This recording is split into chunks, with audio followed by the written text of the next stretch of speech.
நண்பர்களே, நீங்கள் பார்த்து கொண்டிருப்பது உங்கள் இலக்கியாசிரியல் ரிவ்யூ. சரி, வாங்க வீடியோக்குள்ள போய் என்ன நடக்குதுன்னு சொல்லிட்டு பாப்போமா அப்படின்னு சொல்லிட்டு பாத்தீங்களா, கரெக்டா நம்ம பைரவி இருக்காங்களா, அவங்க இருந்தாலும் எதுவுமே நம்ப மாட்டாங்க.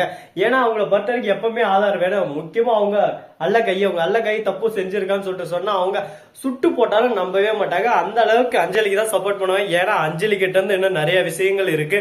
அஞ்சலியை வச்சுதான் இலக்கியாவை துரத்தி அடிக்கணும். அந்த ஒரு காரணத்தினால அஞ்சலிக்கு என்ன ஏது சொன்னாலும் எல்லாத்துக்கும் சேஞ்ச் அப்னு தட்டினே இருக்காங்க. ஒரு பக்கம் இதெல்லாம் ஒரு பக்கம் போட்டுன்னு சொல்லிட்டு விட்டாலும் மறுபக்கம் கரெக்டா அந்த ஜோசியர் இருக்கால வேற லெவல்ல ஸ்கெட்ச் போட்டு சும்மா ரிப்பீட் அடிக்க போறாங்க. அஞ்சலி போய் மாட்டின்னு ஒரு பக்கம் ஐயோ அம்மா இப்படி வந்து அவசரப்பட்டு மாட்டினீங்களே அப்படின்னு சொல்லிட்டு ரொம்பவே ஃபீல் பண்ண போறோம். அந்த அளவுக்கு அவளுக்கு சரியான ஆப்பு காத்துன்னு இருக்கு.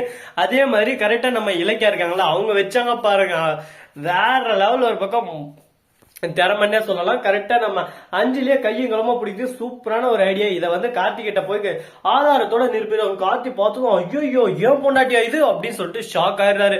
என்னடா இந்த அஞ்சலி இந்த அளவுக்கு கேடு கெட்ட தனமா விஷயம் எல்லாம் பண்ண ஆரம்பிச்சிட்டாளா, இந்த வீட்டை ஒழிக்கணுன்றதுக்கோசரம் போய் ஜோசியரெல்லாம் சந்திக்கிறா. ஐயோ யாரு சாமி இவ அப்படின்னு சொல்லிட்டு ரொம்பவே ஷாக் ஆயிடுறாங்க. அது மட்டும் இல்லாம அதே சமயத்துல மறுபக்கம் கரெக்டா நம்ம அஞ்சலியோட அம்மா இருக்காங்கல்ல சிந்தாமணி, அவரு குந்தாமணிங்க, அவளை அப்படியே மூக்கு மேலே நச்சுன்னு வைக்கணும். ஒரு பொண்ணு எப்படி வாழணும், ஒரு பொண்ணு ஒரு வீட்டுக்கு போனா அந்த வீட்டுல சந்தோஷமா இருக்கணும் அப்படின்னு சொல்லிட்டு தான் நினைக்கிறேன். அப்பா அம்மாவை பாத்துக்கிறான். இவ கேடு கெட்டவளா இருக்கா.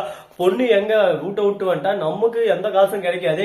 அவ பணக்கார குடும்பத்தில் இருக்கிறதுனால அப்பா ஏதோ 5-10 நம்மளுக்கு வந்துருக்குதே அப்படின்னு சொல்லிட்டு கேடு கெட்ட எண்ணத்தோட சுத்தின்னு இருக்கா. இந்த மாதிரி ஒரு அம்மா கட்டிக்கிறதுக்கு அஞ்சலி கொடுத்து வச்சிருக்கணும். வேற லெவல்னே சொல்லலாம்.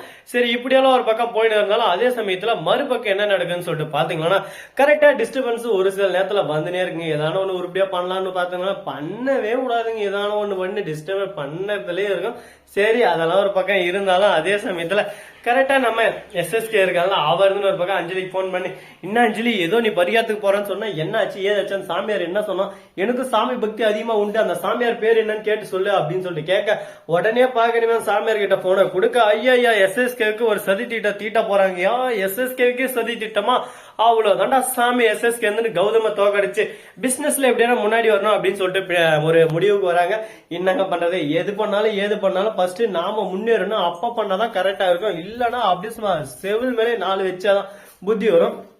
வேலை செய்யாம காசு வரணும்னா வருமா சொல்லுங்க பாக்கலாம். எல்லாத்துக்கும் உழைச்சா மட்டும்தான் உயர்வுண்டே. ஒரு உழைக்காம எல்லாத்தோட தேடி முன்னேறணும்னு சொல்லிட்டு நினைக்கிறாரு. இந்த மாதிரி எஸ்எஸ்கேவை என்ன பண்ணலாம்னு சொல்லிட்டு நீங்களே சொல்லுங்க பாக்கலாம். கரெக்டா பொக்கவாய போட்டுன்னு ஒரு பக்கம் சிரிச்சாலும் அந்த எஸ்எஸ்கே இருக்காரு செம்ம மோசங்க. வேற லெவல்ல நிறைய கிரிமினல் மைண்டெல்லாம் வச்சுன்னு இருக்காரு. இவரெல்லாம் சும்மா விடக்கூடாது. ரேவதி என்னன்னாங்க ஏதானாங்கன்னு சொல்லிட்டு தெரியாம ஒரு பக்கம் பரபரப்போட போயின்னு இருக்கு. ரேவதி எங்கடா இருக்காங்க, ரேவதிக்கு என்னடா ஆச்சு, அவங்கள பார்க்காம இவ்வளவு நாள் ஏங்கி போயிட்டீங்களாடா, அம்மா அண்ணா இந்த மாதிரி இருக்குண்டா அப்படின்னு சொல்லிட்டு பல பேர் ரேவதி அம்மாவை நினைச்சுன்னு இருப்பீங்கன்னு சொல்லிட்டு எனக்கு நல்லாவே தெரியும். சோ நண்பர்களே, இந்த வீடியோ பிடிச்சிருந்தா லைக் பண்ணுங்க, கமெண்ட் பண்ணுங்க, ஷேர் பண்ணுங்க, டிண்டிங் பெல்ல தட்டி விட்டு போங்க. அப்பதான் நான் போற அடுத்த வீடியோ உடனுக்குடன் வரும். மிக்க நன்றி. தேங்க்ஸ் ஃபார் வாட்சிங். Tata, see you. நன்றி, வணக்கம்.